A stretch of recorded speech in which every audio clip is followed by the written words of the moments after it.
বাবাকে কেমন করে ডাকে? তোর বাবাকে কেমন করে ডাকে?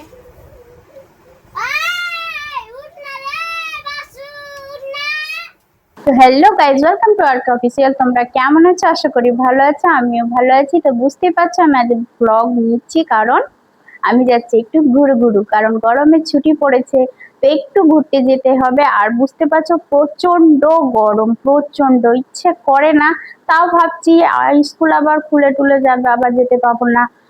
তাই চলো গরমটা একটু সহ্য টহ্য করে, যতই গরম পড়ুক তাও ঘোরা ছাড়া হবে না, এই হিসাবে আমরা এখন ঘুরতে যাচ্ছি। তো অলরেডি রেডি হয়ে গেছি, দেখতে পাচ্ছ কেমন গরম।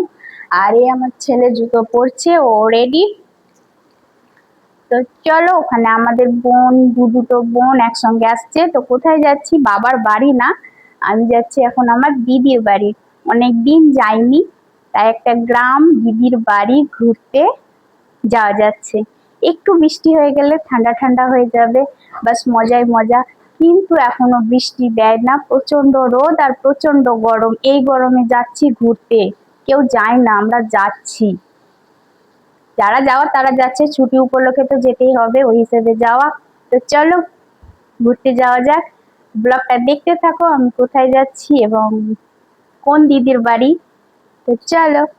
তো আমরা রাস্তায় বেরিয়ে পড়েছি, দেখতে পাচ্ছ এখন চলে যাচ্ছি, তারপরে পৌঁছে যাব বোনদের সঙ্গে। রষ্টি হাই করো, হাই হাই হাই। ঠিক আছে।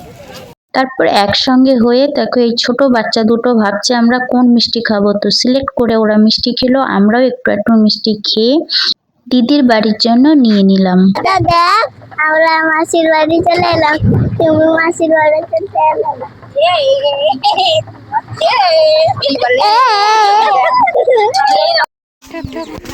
হ্যালো গাইস, কেমন আছো তোমরা সবাই? ভালো আছি। চেঞ্জিং হয়ে গেছে, কিছু আলাদাই সব হয়ে গেছে মনে হচ্ছে।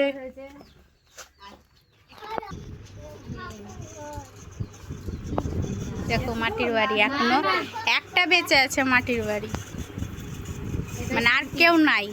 মাসিটা কারোর বাড়িতে নাই মাটির।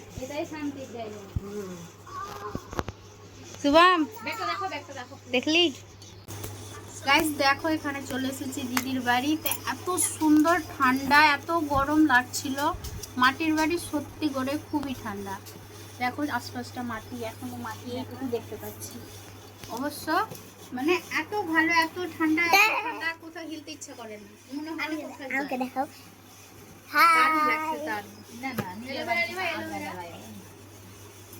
অ্যালোভেরা কোথায় আছে? দোকান থেকে মিষ্টি খেয়েছে তো শান্তি হয়নি, আবার শুরু করে দিয়েছিস কোল্ড ড্রিঙ্কস খেতে। তোমার ভিডিও কল কেমন করে হলো? সন্ধে হতেই দেখো আমরা ছাদে চেপে গেছি বাইরের দৃশ্যটা দেখতে। তো দারুণ লাগছে, একটু ঠান্ডা ঠান্ডা হাওয়া।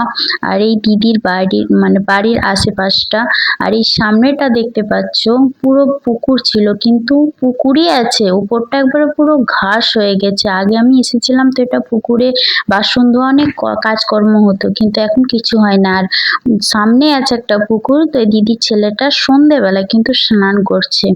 আমি বাদে ওরা দুজনে বসে গেল গরম গরম বেগনি ভাজতে, কারণ গাড়ি অঞ্চলে এসেছি, তো মুড়ি আর গরম গরম পকোড়ে না খেলে হয়। তো দেখতে পাচ্ছ এক গামলা মুড়ি নিয়ে বসে গেছে। আর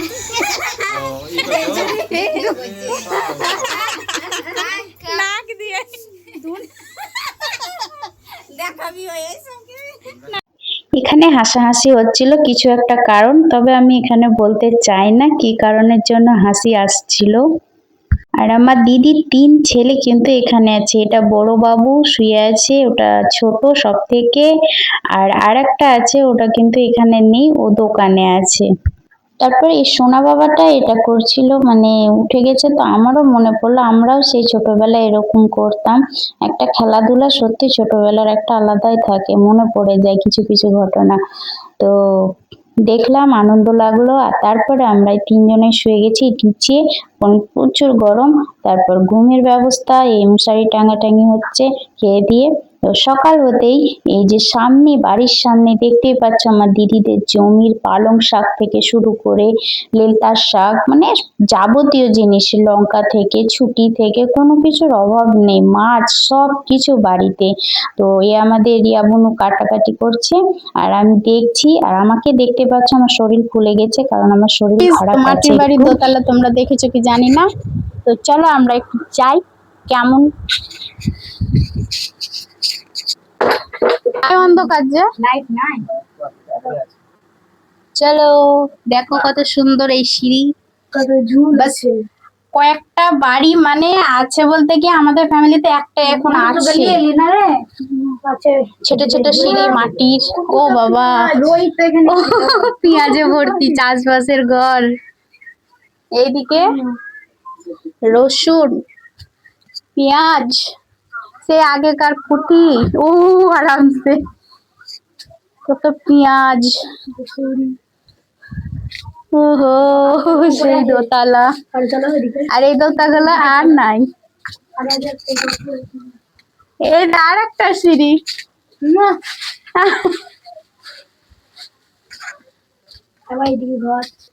3 তলা, কম বেশি এটা 3 তলা হয়ে গেল। হ্যাঁ, পেঁয়াজে পেঁয়াজ। কত গরম হয়ে যাচ্ছে টিনের তাপে। সুন্দর। কার কার এরকম মাটির দোতলা বাড়ি আছে প্লিজ প্লিজ প্লিজ কমেন্টে বলো। আমাদের ফ্যামিলিতে এখন একজনারই আছে, বাকি কারোর নেই। সবাই এখন সরকারের দেওয়া বাড়ি হয়ে গেছে অলরেডি, ছাদটা এখন কারো বলতে একজনার আছে, দিদি ভাইয়ের। তো দেখতে পেলে কেমন সুন্দর মাটির বাড়ি। আর কয়েক বছর থাকবে মনে হয়, তারপর আর থাকবে না। তো জিও। তারপর দুপুর বেলা খেতে বসে গেলাম এই যে সামনে পুকুরের, মানে দিদিদের পুকুরের মাছ আর তার সঙ্গে শাক, সবই ঘরের মানে সবজি। তারপর খেয়ে দিয়ে বিকেল বেলায় চললাম আমরা একটু আর একটা জমি, মানে আরো জমি আছে দেখতে। তো এই বাঁশের, মানে বুঝতে পারছো ব্রিজটা পার হতে হবে। আর অনেক আগে পার হয়েছি, অনেকদিন পর পার হচ্ছিলাম ভাই, খুবই ভয় লাগছিল। তো আমার ছেলেও অলরেডি পার হলো। কত কেমন মজা লাগলো। রাম রাম রাম রাম রাম রাম। চলো। আর এই দেখো এটা একটা বিছুন, মানে জানতাম না যে এই বিছুন থেকেই শাক আবার হয়। আমি ভাবতাম যে শাক কি করে আবার বছর বছর হয়, তো জামাইবাবু বললো এটাই শাক, এর উপরেই হয়, বিছুন থেকেই রেখে দেওয়া হয়। আর এই চাল কুমড়ো, আর এই দিকটা দেখতে পাচ্ছ বিশাল জায়গা জমি, এখান থেকে চাষবাস। কিন্তু আমার জামাইবাবু খুব খাটাখাটনি করে এর পেছনে। জামাইবাবু কতটা ঘাস কাটা হচ্ছে গরুর জন্য, ছাগলের জন্য ঘাস কাটতে চলে এসেছে। বিকালের ঘাস আর সকালের শাক মানুষের জন্য। কত খাটে বেচারা, কত ছবি তুলে।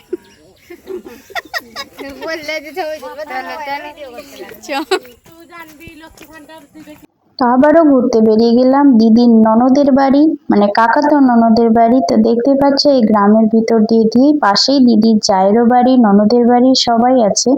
আর এই হচ্ছে আমাদের ক্যাম্পাদের বাড়ি। চলে এসেছি ক্যাম্পার বাড়ি ঘুরে। তারপরে আর একজনের বাড়ি গেলাম। তো এখানে ঘরের ভেতর যায়নি, বাইরে সুন্দর মিষ্টি মিষ্টি হাওয়া চলছিল। আর এই গরমে হাওয়া, মানে এই হাওয়াটাই আগে মানে সব থেকে ভালো লাগে। তাই অন্ধকারে সবাই বসে বসে এখানে আড্ডা হচ্ছে। তারপরে এই মানে শিব মন্দির আর হনুমানজির মন্দির আছে, তো সবাই দেখলাম, দর্শন নিলাম। তারপর এই সামনে ফুচকাও দেখতে পাওয়া গেল। আর ছেলেগুলো দেখতে পাচ্ছ আমাদের, মানে খাবই ফুচকা, কি ভাই ফুচকাই আছে জানি না, এত আনন্দ। আর তারপরে বাড়ির জন্য নেওয়া হলো, কারণ আমাদের দিদির ছেলেগুলোর জন্য নেওয়া হলো। তো সবাই মিলে বাড়িতে খেলাম। আর আবারও গরম, মানে পুকুরের মাছ ধরা হচ্ছে, জামাইবাবু ধরছে। তো খেয়ে দিয়ে বেরিয়ে যাচ্ছি বিকেল বেলায়। তো দিদি আমার কাঁদতে লাগলো, কারণ অনেকদিন পর দেখা সাক্ষাৎ হলো। দিদি কোথাও যেতে পায় না, 3 ছেলে, তারপর জমি জায়গা এই সেই, খুব কষ্ট লাগে, মানে একটু কোনো বাড়ি থেকে বেরোতে পায় না। তো হাউ মাউ করে কেঁদে লাগলো, সত্যি বলছি খুব কষ্ট লাগছিল। আবার কখন একসঙ্গে সবাই মিলে থাকবো এটাই। তো আবার কোনোদিন সুযোগ হলে আবার আমরা একসঙ্গে হয়ে যাব। বনে বনে মিলতে কার না ভালো লাগে, আমার তো খুবই ভালো লাগে। এইখান থেকে যাচ্ছি আমরা এখন বাবার বাড়ি।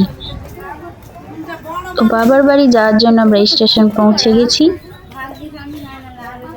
কোথায় যাবি রে এবার? উল্লুপাড়া উল্লুপাড়া চলো। তারপর স্টেশনে থাকতে থাকতে এই ঝালমুড়ি, বুঝতেই পারছো ঝালমুড়ি আমাদের এখন পশ্চিম বাংলার ফেমাস, কারণ মোদিজি আমাদের ঝালমুড়ি খেয়ে আরো ফেমাস করে দিয়েছে। তার বসে থাকতে থাকতে ট্রেন চলে আসলো। ট্রেন আসার পরে চেপে পড়লাম, গাড়ি ছেড়ে দিল। প্রচুর গরম, এত ভিড়, কি আর বলা যাবে, চলো ওই ভিড়ে যেতেও হবে। তারপর পাকুড় স্টেশন পৌঁছাতেই এই দুই বোনের দুই ছেলের কি কান্নাকাটি, ভাবছিলাম গুল্লুপাড়া নিয়ে যাবে না, দুজন দুদিকে চলে যাবে বাড়ি। তো বাবার বাড়ি চলে আসলাম। তো দেখতে পাচ্ছ এটা আমার ভাইয়ের বউ চুমকি, হাই করে দিল। আমার মার থেকে বড় হয়ে গেছে। এখন যাচ্ছি কোথায়? কোথায়? চলে এসে রাখিদের বাড়ি, একটা একটা করে আমাদের বৌদিদের বাড়ি। আর এই দেখো আমার ছেলের বন্ধু কটা, বুঝতে পারছো এই জন্য মামার বাড়িকে খুব পছন্দ করে। তারপর খেয়ে নিলাম গরম গরম চা, এই পচা গরমে তাও আবার গরম গরম চা। চা না খেলে মানে শরীরের ফুর্তি আসে। ভালো, ছেলে ভালো, ভালো, যাইবো ভালো, দিদিও ভালো। আজকে দিলে টুলে যেছি আমি, এখন বলেকে ঠেলতে পারি না। বলো কেমন আছো? সব সকাল হতে বসে গেছি, কেউ পাতা কাটতে, কেউ মুঠা করতে, মানে তাড়াতাড়ি যেন আমার মায়ের বিড়িগুলো হয়ে যায়। পুকুরের রাস্তার ধারে বসে এই গরমেই হাওয়া খেছি রাস্তার, আর এইসব আড্ডাও হচ্ছে, ভালোও লাগছে। তারপর আর শনিবার ছিল বলে মাকে বললাম গরম গরম খিচুড়ি করে নাও, আর কিছু ভাজাভুজি মানে বেগনি, গরম গরম খিচুড়ি আর এই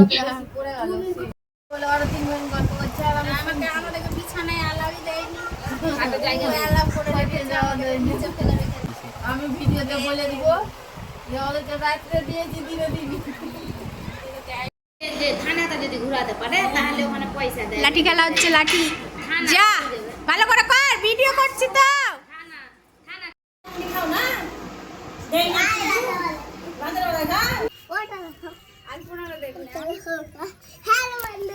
হ্যালো বন্ধুরা, আমরা এখন ওপরে এসেছি কাপড়গুলো তুলতে। অনেক কাপড় কাচাকুচি ছিল।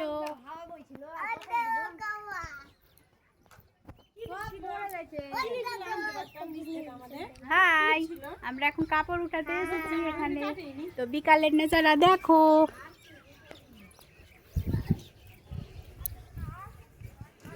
আমাদের গ্রাম, একটা বাবার বাড়ির সব ওখানে বিড়ি বাঁধার হইচই চলছে। টিঙ্কু, টিঙ্কু দেখ,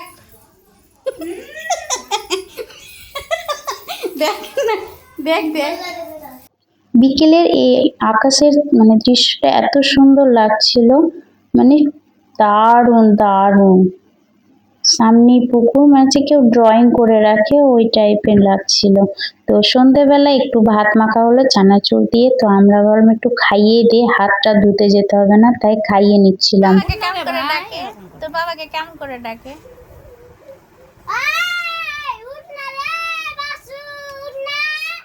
এরম বলে? তারপর আমার রিয়াবুনু চলে গেল, কারণ ওর হাজবেন্ড এসেছে, তাই বাড়ি যেতে হবে। তো ওর ছেলে কিন্তু যাবে না, ওর ছেলে আমাদের বাড়ি যাবে। তো আমি চলে আসলাম আমার দাদাকে দেখা করতে দোকানে। এটা দাদার দোকান, পাশে বাবার দোকান। তো বাবারা কাজ করছে। তো ভেতরের দিকে গেলাম, তো এই ঘরটা দেখে খুব আগেকার কথা মনে পড়ে গেল। তো যাই হোক, এটা একটা আমার ভাই বাবার দোকানে কাজ শিখছে, আর এই ছেলে পিলেগুলো আমাদের খেলছে। দেখতেই পাচ্ছ কত সুন্দর খেলা খেলি হচ্ছে, মানে এই ছোটবেলায় খেলছে, বড় হয়ে সব একা একা নিজের নিজের হয়ে যাবে। Hello guys, welcome to my blog. ও হেভি বললো। তো আমরা এখন রেডি হয়ে গেছি বাড়ি যাব বলে।